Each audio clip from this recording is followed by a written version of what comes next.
I remember when I first started out and I thought, oh my gosh, I gotta come up with all these new dishes. And someone tapped me on the hand, they were like, you can't really reinvent the wheel. We're all just improvising off things that we know work. And so you thought you'd seen every kind of cupcake, but this is the one that really stands out.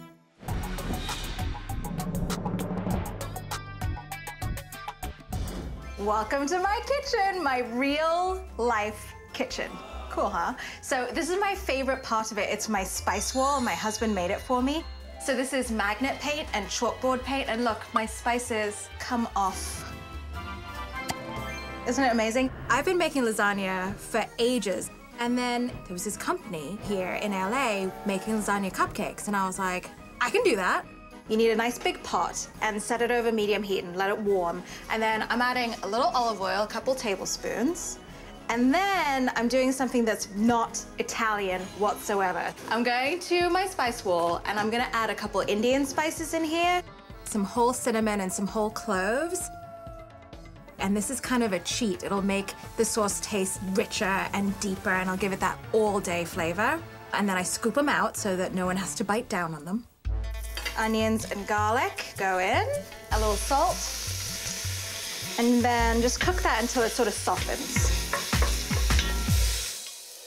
Then I add some Italian sausage. I'm using chicken sausage. You can use whatever kind of sausage you like, but the chicken's a little bit lighter, and I like the flavorings that come in a traditional Italian sausage. You know, all the fennel and stuff. I'm gonna take them out of the casing and just cook it until it isn't pink anymore. Now I'm gonna add some tomato paste, about a 1/4 cup, and I've got a big old can of crushed tomatoes. It's 28 ounces. Basil. Yes, it's basil. I don't say basil.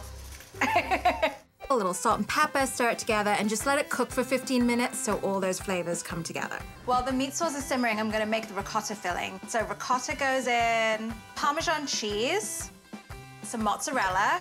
This is just store-bought mango chutney. It's cooked down mangoes with lots of spices and sugar, a little vinegar so it's nice and tangy. And this just adds a little extra, what's in there? Add a little salt and pepper, and then mix that together. And that there is the filling. I think it's time to assemble the cupcakes, which is kind of my favorite part. I am using wonton wrappers as my noodles.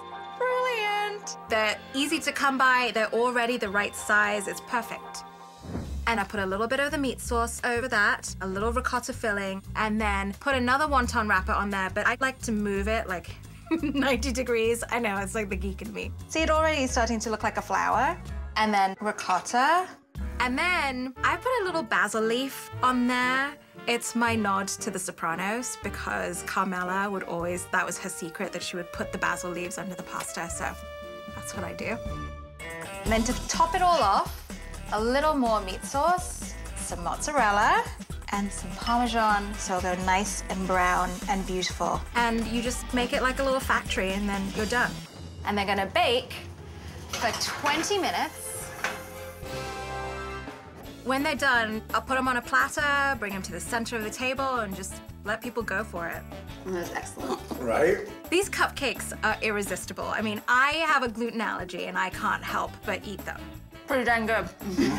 You get a little crispy, a little creamy, a little chewy. Hear that crunch? That is a perfect bite right there. I'm good.